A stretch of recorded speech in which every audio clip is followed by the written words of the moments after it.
अस्सलाम वालेकुम व्यूअर्स, मैं मोहम्मद अबूज़र और आप देख रहे हैं ज़र मैथ। आज हम वीडियो बना रहे हैं डिफरेंस बिटवीन अलजेब्राइक एक्सप्रेशंस और इक्वेशन, यानी एक्सप्रेशन और इक्वेशन के दरमियान डिफरेंस क्या है। बेसिक अलजेब्रा को मैं डिस्कस कर रहा था तो बार बार उसमें ये टर्म्स यूज़ होते हैं, इक्वेशन और एक्सप्रेशन। स्टूडेंट्स कन्फ्यूज़ हो जाते हैं कि इन दोनों में डिफरेंस क्या होगा। ठीक है, इसलिए मैं इसके ऊपर अलग से वीडियो बना रहा हूँ। बहुत ही आसान है, मुश्किल नहीं है। तो इसको स्टार्ट करते हैं एक्सप्रेशन और इक्वेशन की डेफिनेशन से। सबसे पहले इसको अंडरस्टैंड कर लें। इवन दो मैं इसको एक प्रीवियस वीडियो के अंदर पहले मैं डिस्कस कर चुका हूँ डिटेल से, लेकिन इसको यहाँ पे रिवाइज कर लेते हैं कि एक्सप्रेशन और इक्वेशन क्या होता है और उसके बाद इसमें डिफरेंस क्या होता है, आप कैसे पहचान करेंगे एक्सप्रेशन का है और उसके बाद इक्वेशन कौन सी है। ठीक है, तो स्टार्ट करते हैं सबसे पहले एक्सप्रेशन की डेफिनेशन से। एक्सप्रेशन किसे कहते हैं? Collection of terms separated by arithmetic operations. जो हमारे पास एक्सप्रेशन होता है वो क्या होता है, यानी टर्म्स की कलेक्शन होती है अगर आप उसको अरिथमेटिक ऑपरेशन से सेपरेट कर दें। जैसे क्या है, एक टर्म x है और दूसरी टर्म 7 है और हमने इसको प्लस की मदद से क्या कर दिया, सेपरेट कर दिया, तो ये हो गया एक्सप्रेशन। ठीक हो गया, ये एक उसकी एग्जांपल हो गई। इसके बदले में इक्वेशन हम किसे कहेंगे? Statement where two mathematical expressions are equal. ठीक है, वहाँ पे क्या होगा, दो मैथमेटिकल एक्सप्रेशंस का हमारे पास कंपैरिजन है। यानी एक्सप्रेशन से जो नेक्स्ट लेवल हम डिस्कस करते हैं वो इक्वेशन होता है कि दो एक्सप्रेशंस जो है ना वो इक्वल होते हैं। जैसे ये एक एक्सप्रेशन हो गया, x और 2 दो टर्म्स हैं और प्लस के साथ सेपरेट की हुई है हमने। ये 7 एक और एक्सप्रेशन हो गया। ठीक हो गया, तो ये दो एक्सप्रेशंस जो हैं वो इक्वल हैं। ठीक है, तो ये इसको हम कहेंगे इक्वेशन, जिसके अंदर ये इक्वालिटी का साइन आ जाता है।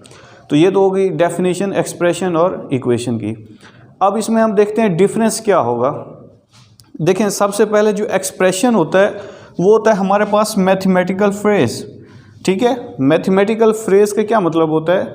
यानी फ्रेज कहते हैं कलेक्शन ऑफ वर्ड्स और नंबर्स, या आप कह लें सेट्स ऑफ वर्ड्स और नंबर्स। ठीक हो गया, जैसे ये एक वर्ड x है और दूसरा हमने नंबर ले लिया 7, इनकी कलेक्शन हो गई। तो अब ये देखें, कोई स्पेसिफिक इंफॉर्मेशन हमें नहीं दे रहे, x + 7 कोई स्पेसिफिक हमें इंफॉर्मेशन नहीं दे रही। इससे हमें रिज़ल्ट का भी पता नहीं चल रहा, सोल्यूशन का। तो इसको हम कहेंगे मैथमेटिकल फ्रेज है ये एक, यानी इससे कोई हमें कुछ ज़्यादा आउटपुट नहीं मिल रही सोल्यूशन के हवाले से। ठीक हो गया, ये मैथमेटिकल फ्रेज होता है एक्सप्रेशन। और जो इक्वेशन होती है वो मैथमेटिकल सेंटेंस होता है।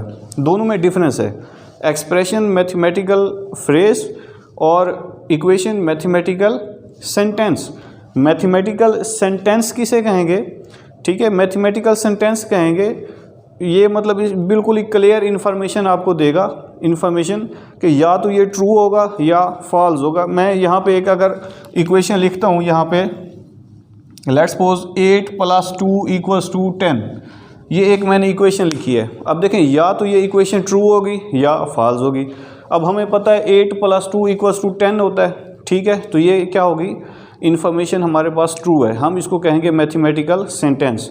और अगर मैं यहाँ पे ये लिख दूँ कि 7 - 2 = 4, अब देखें 7 - 2 = 4, ये क्या होगा सेंटेंस, ये फॉल्स होगा। ठीक है, तो ओवरऑल हम इसको क्या कहेंगे, ये फॉल्स होगा और ये ट्रू। तो ओवरऑल क्या होगा, मैथमेटिकल सेंटेंस, यानी इसमें हमें बिल्कुल क्लियर इन्फॉर्मेशन मिलेगी। ठीक हो गया, कि वो ट्रू है या फॉल्स है। जबकि जो एक्सप्रेशन होता है वो फ्रेज होता है और उसमें हमें कोई क्लियर इन्फॉर्मेशन नहीं मिल रही होती, क्योंकि वो वर्ड्स की कलेक्शन होती है। ठीक हो गया, पहला डिफरेंस ये हो गया कि वो ये एक मैथमेटिकल फ्रेज होता है और दूसरा ये मैथमेटिकल सेंटेंस, हम इसको कहेंगे इक्वेशन को। दूसरा डिफरेंस ये होता है जो बिल्कुल ही मतलब क्लियर है और इसी से ही आप मोस्टली स्टूडेंट्स पहचान कर सकते हैं, वो ये होता है कि एक्सप्रेशन के अंदर इक्वल का साइन नहीं होता।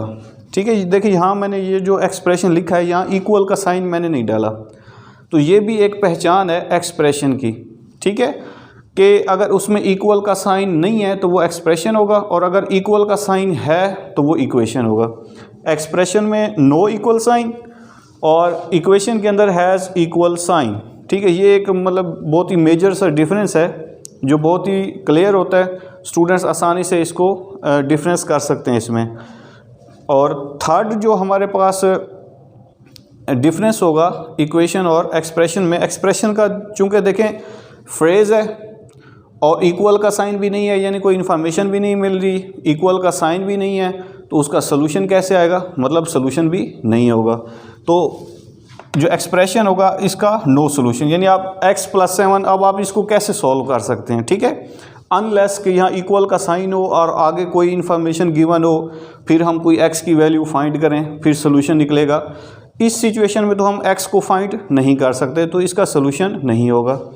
जबकि यहाँ पे आप इक्वेशन में आप सोल्यूशन फाइंड कर सकते हैं, ठीक हो गया, ये डिफरेंस है। जैसे यहाँ पे आप x को फाइंड कर सकते हैं, 2 को आप शिफ्ट कर दें दूसरी साइड पे, तो ये एक बेसिक सा डिफरेंस होता है एक्सप्रेशन और इक्वेशन में। एक वो मैथमेटिकल फ्रेज़ है, वो मैथमेटिकल सेंटेंस है, दोनों का डिफरेंस भी बता दिया है फ्रेज़ और सेंटेंस का। उसमें इक्वल का साइन होगा, इक्वल का साइन नहीं होगा एक्सप्रेशन के अंदर, जबकि इक्वेशन में इक्वल का साइन होगा, ठीक हो गया। एक्सप्रेशन में क्या होगा, उसका सोल्यूशन आप नहीं फाइंड कर सकते, जबकि इक्वेशन का आप सोल्यूशन फाइंड कर सकते हैं। तो ये एक बेसिक सा डिफरेंस है। उम्मीद है ये एक डिफरेंस आपको क्लियर हुआ होगा, ठीक है। और इस हवाले से जो फर्दर सजेशंस हों आपकी, वो भी आपने ज़रूर देनी है कमेंट सेक्शंस के अंदर। चैनल को सब्सक्राइब ज़रूर करना है। बहुत शुक्रिया, अल्लाह हाफिज़।